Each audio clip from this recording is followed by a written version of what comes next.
Hey there, horror movie tea sippers. The following podcast episode will contain spoilers for the movie we are about to review. If you have not seen the movie and do not wish to have anything ruined prematurely, please do not continue to watch or listen until you have seen the movie. And welcome to the Horror Movie Tea Podcast.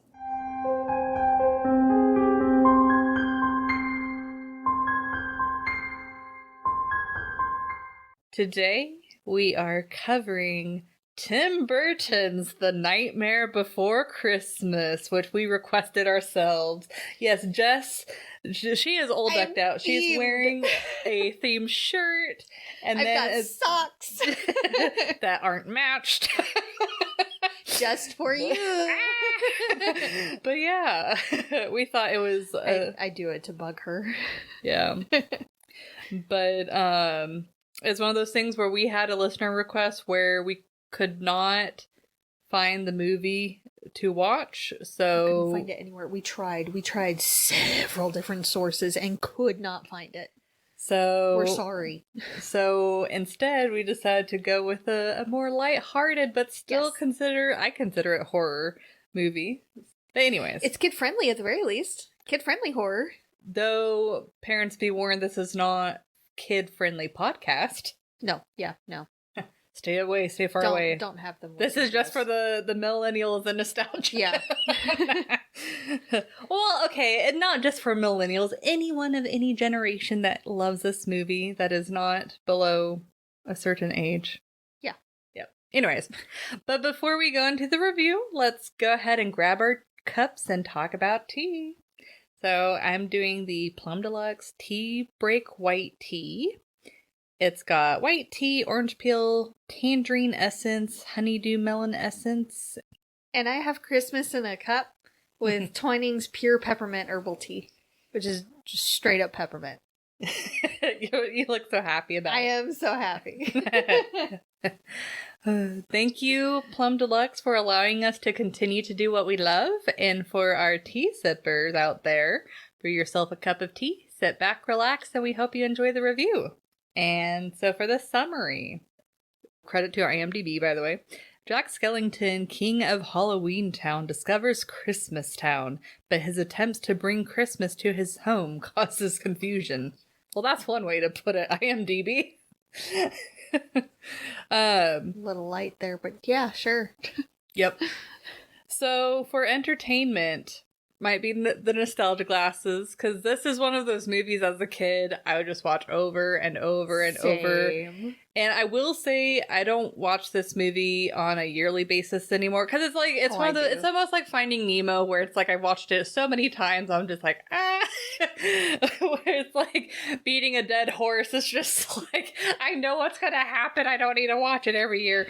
But I would personally give this a 9. Like, this is a solid movie. The stop motion is extremely impressive. It is almost flawless. Yes. There's very little like stopping, motion. It's very smooth. And the details they put into each character is insane. Yes. Zero's nose being a jack-o'-lantern. Yeah. Dude. And then there's like very few jumps in like the movement, and so it's so smooth. The stop. Yeah, I forgot how many people were. I know it took them 3 years to do the stop motion, but I don't know how many. I mean, it's a whole crew, but I don't know how much a whole crew typically is. But anyway, it's extremely impressive. Yes. Like, you can tell that a lot of effort was made. I mean, this could have been like a CG, as far as like how smooth it is. Yes. Like, very, very amazing stop motion. It still holds up today. Yeah, like amazing stop motion. Mm-hmm. And the varied characters is extremely interesting. They actually give them very unique personalities. You can pick out one from another. The fact that they have not just distinct looks, but distinct personalities. And ways of speaking and mannerisms. Yes. And there's consistency all across the board on how they act. And then the lore for the whole world is really interesting. Like, you want to learn more. Yes. Like, by the end of the movie, I want to know more about the world. But it's like they give you just a taste where it's like, ugh, you want to know more. Yes, but you also don't want them to make a sequel because that would just ruin it, I feel like. Which, fun fact, I learned this when I was looking at IMDb. At one point, Disney was trying to make a sequel, but Tim Burton was like, no, absolutely not. And it's because of Tim Burton that they did not make a sequel. Good. This is one of the few movies that I would actually be upset if they made a sequel. Yeah, because they're like wanting him to go to like the Easter world. Why? Yeah, but apparently Tim Burton is very possessive around this movie. Good. It was perfect and wonderful as it was. Don't touch it. Yeah, so as long as Tim Burton still stays with his guns, then we don't have to worry about that. Good. Knock on wood. It is good as it is. Don't touch it. Yeah, it's one of those things where it's like it's such a cult following that it's like I can see the appeal of making a sequel, but it'll absolutely trash the integrity of the movie. It will taint the memory of it. Yep. Stop it. No touchy. And then, of course, I have to mention the music. Yes. Very solid music. And I love that it follows the musical or play formula where the music actually contributes to the movie. Yes. Like the whole, like if someone who's not familiar with like the musical formula is whenever a character gets like heightened emotions or it's like a very important scene for the character, that's when they have songs. Because it's kind of like they feel a certain emotion, it starts building, and then they just have to explode with emotion and then that's when they explode into a song because that's the only way that they can express themselves. While there's so many kids movies that are like, oh, let's just have a song in there just to have a song, like no rhyme or reason. Yeah, it's like it's just for dumb kids. We don't need to, actually think about, why we're having the music here. So this does a great job. The songs are they very much fit the scenes that they're placed in. They make sense. They explain what the characters are feeling, especially like Jack's song in the very beginning. You can really feel the soulfulness of like his frustration. Yeah. His burnt out feelings toward his what he does. Yeah, like his loneliness. Mm-hmm, like music top notch. Yes. Danny Elfman is a genius. Which it took me a while to I didn't know until like a couple years ago that he was the one that actually did the voice of Jack Skellington. Yes. I had no idea that he sang. But then I also found out that he used to be in a band. I'm like, oh, that makes sense. It all makes sense. But I got some fangirl emotions about this movie with Danny Elfman. And I feel like Tim Burton and Danny Elfman, like they're the two tones of they go well together. Yeah, they go very well together because they definitely complement each other. I mean, I feel like that's why it's like whenever you have a Tim Burton movie, you almost are required to have Danny Elfman. I mean, he's done other movies that Tim Burton hasn't been a part of, but it's just there's just a certain distinct sound. Yes, he just nails it. Yes. And then the kind of going back, the development of the characters is just really awesome. It makes them feel tangible. It makes the world feel tangible. Just overall, extremely solid movie. The storytelling is great. The pacing, I feel like, is good. Like, there's not really anything I can think of that I would do differently. Like, it's not a damn thing. Like, you can tell it's a product of love. Yes. And care. So. I'm gonna give it the first ever 10. I should have known. This has been and always shall be one of my most beloved movies of all time. I watch it every year, multiple times. A couple of times around Halloween and a couple of times around Christmas. And just whenever I feel like it randomly throughout the year. I love this movie and have always loved this movie. So I am well aware that nostalgia glasses are firmly in place. I'm well aware. I don't care. I love this movie so much. Well, I feel like it's a good horror introduction for kids. Yes, it is. My family had no idea. They didn't understand why I loved this movie so much growing up. Like, it scared a couple of my family members. This movie scared a couple of them. So they didn't understand. They're like, this movie is scary. Why do you watch it on repeat? See, what's crazy is as a kid, the beginning opening song, that kind of scared me. That was one of the best parts. But then like after Jack Skellington comes up and once I figured out, oh, these are nice. Yeah. Then I was fine. I did not care that it looked a little bit creepy. And all the skeletons sad. Yeah. But it's such a good, sweet movie that you can feel the heart of the crew was put in it. Like, everyone really cared about the making of this movie and took great pains to make this movie. And it shows, and it's amazing, and it still holds up today. So, the casting was amazing. The voices were awesome. Danny Elfman's a freaking genius. The music was perfect. I love that they used stop motion animation for this. Yeah. I loved that they used it for this. It was such a different style for the time period that it came out in. I want to say that at one point they had fiddled with the idea of doing it CG, but I think it definitely I'm glad they went this route. Yeah. It would have fallen short of CG for that time period. Nowadays, they could do it just fine, but there's just such a different feel with stop motion that I'm so glad they stuck with it.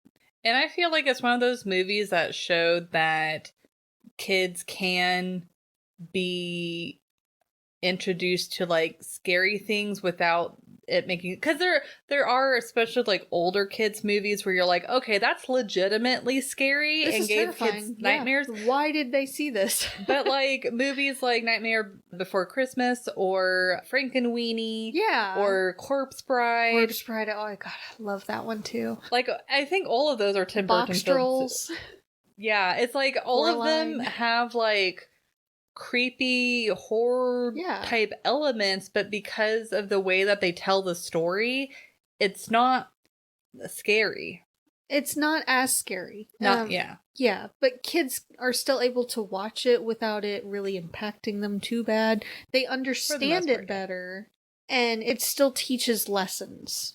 So and it's not just Tim Burton, it's Laika Studios that makes a lot of them too, and they do a really good job. Yeah, Coraline is another one. Yeah, I said that one too.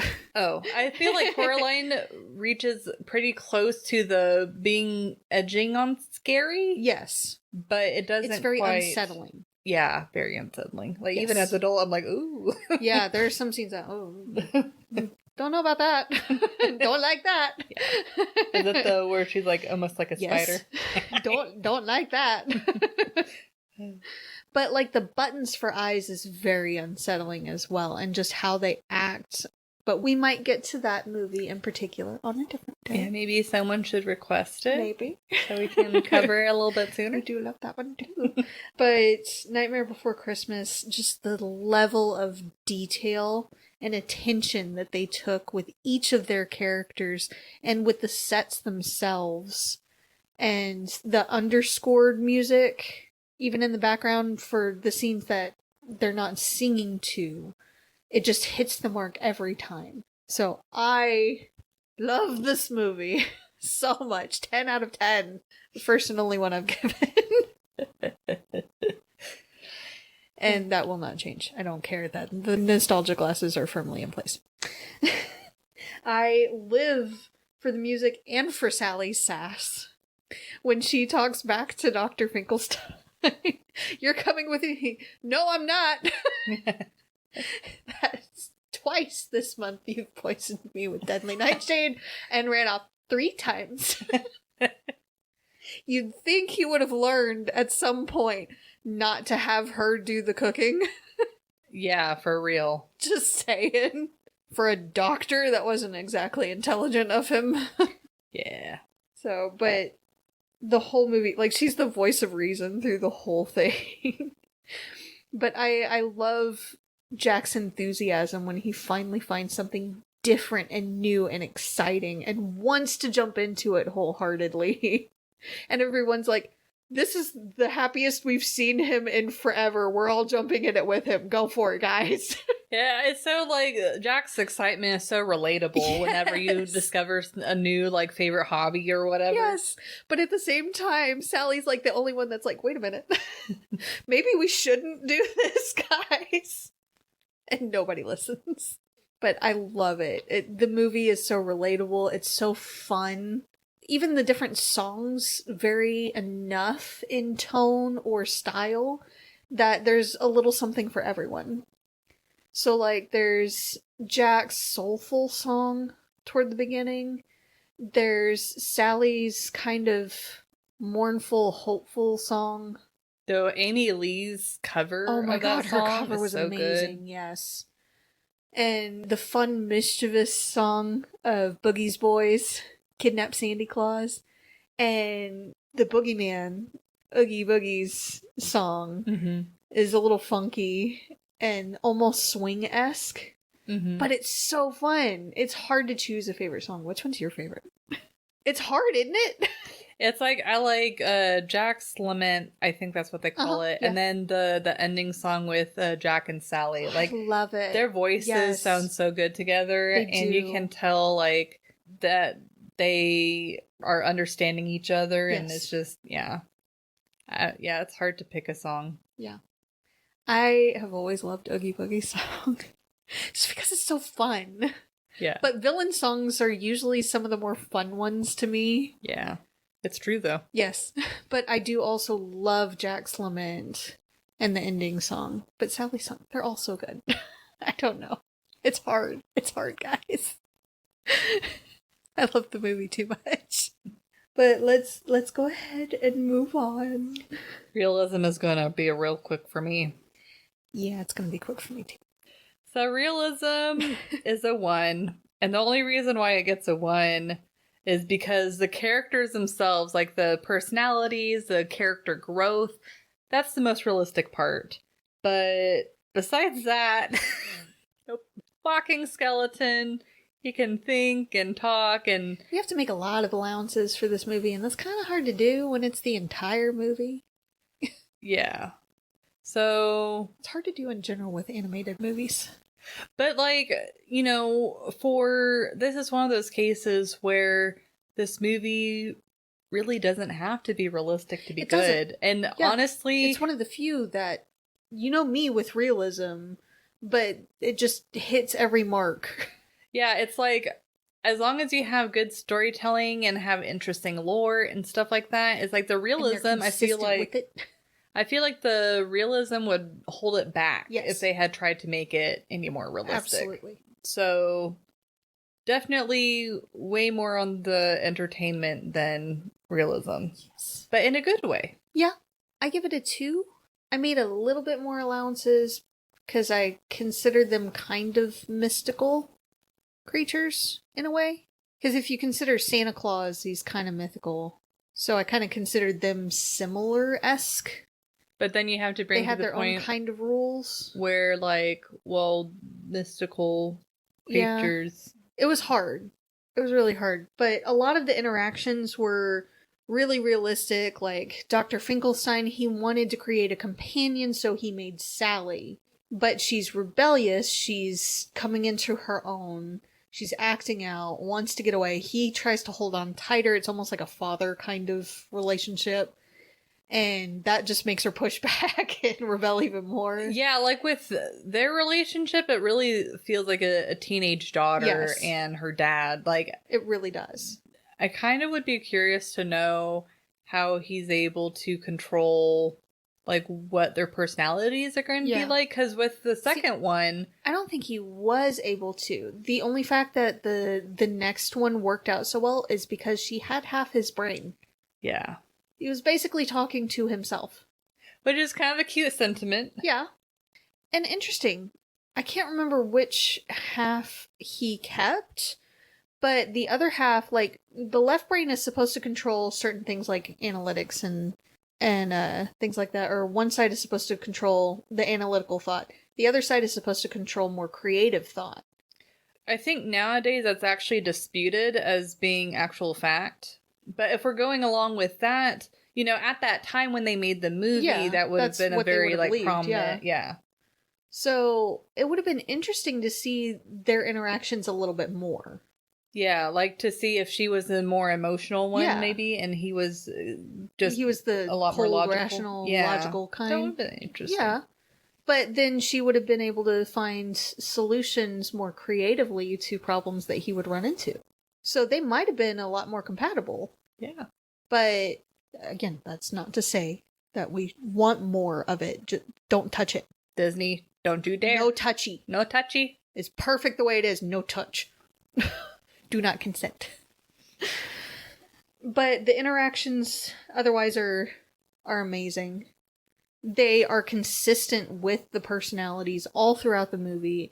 Character development makes sense the way that it happens in there, and it's good to see those character developments.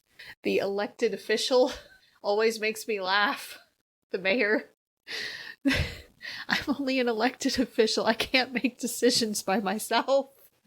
And then getting panicky when the one behind the scenes is gone and not giving him any direction. He's basically useless when Jack is gone. Sally is the perfect example of why it's not smart to tell a woman to get in the kitchen. You'd think, again, that Dr. Finkelstein would learn not to have her cook for him. Because if it wasn't poison, then she was probably going to come back with a knife or something. At some point. It's just going to reach a breaking point. It's not smart. I did laugh a little bit when Jack tells Sally, just follow the pattern. Like anyone who has never sewn anything in their lives.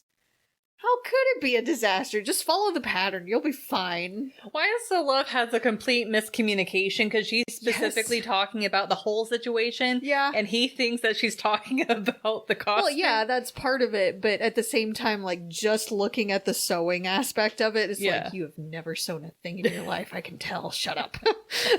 That's not how any of it works. But otherwise, it's just... I feel like the height that Jack fell from when he was blasted out of the sky by a freaking mortar shell, he would have exploded or had broken bones and things like that instead of just falling two pieces that could be put back together, namely his jaw.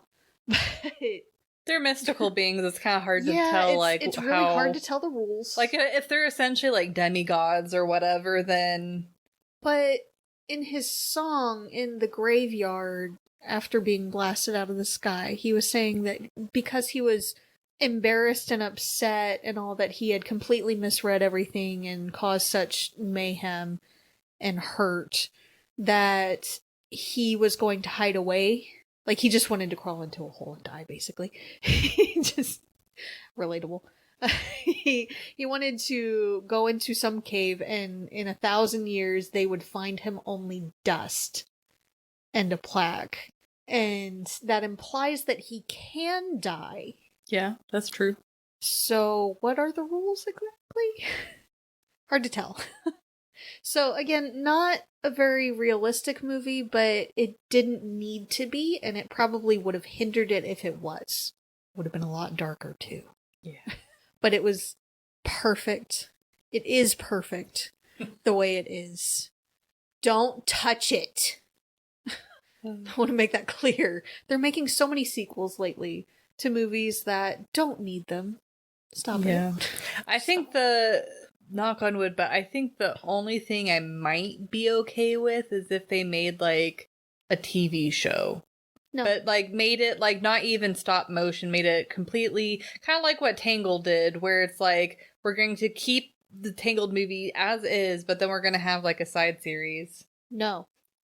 I'm just saying that'd be the only potential, but it depends on what they do with it. No. No touchy. No touch. But, yeah. That's what I got. Overall, you know, it's a movie that... we obviously come back to again and again, and a lot of people consider A classic for both Halloween and Christmas. Yeah. It's not Christmas for me until I've seen that movie. At least once. See, I would love to hear if there... I'm sure there are people that hate this movie or don't love it, and I would love to know why. Like, not just the, oh, I don't like the spookiness or, BS. That doesn't count. But, like, from a storytelling aspect or a musical aspect or whatever, I would love to hear the criticism. Yeah. It will not change our minds. We're just interested to know why you don't like it. Yeah. Because everybody's got their opinions. Everybody's got their thing. Yeah. And well, it's one of those things where it's like, we are repeatedly beat over the head on how good this movie is. Like, everyone in our circle likes this movie. If not likes, loves the movie. And so to have a more well-rounded base of opinion, I'd love to hear what other people's thoughts are. Yeah.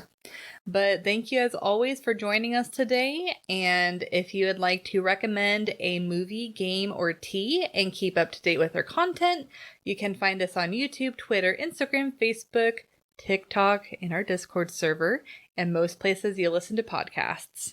If you'd like to support the podcast, please subscribe, like, and share our content. If you'd like to support us monetarily, we do have our Teespring available that have nice little mugs like these, or shirts, or wall art, or any number of other things. We have a lot on there. And we have our PayPal and our affiliate link with Plum Deluxe as well. Again, that does not affect the price of the tea at all. It just allows us to continue to do what we love. And you can find all of the sites mentioned linked below. And until the next time, guys, stay safe and stay spoopy. Bye!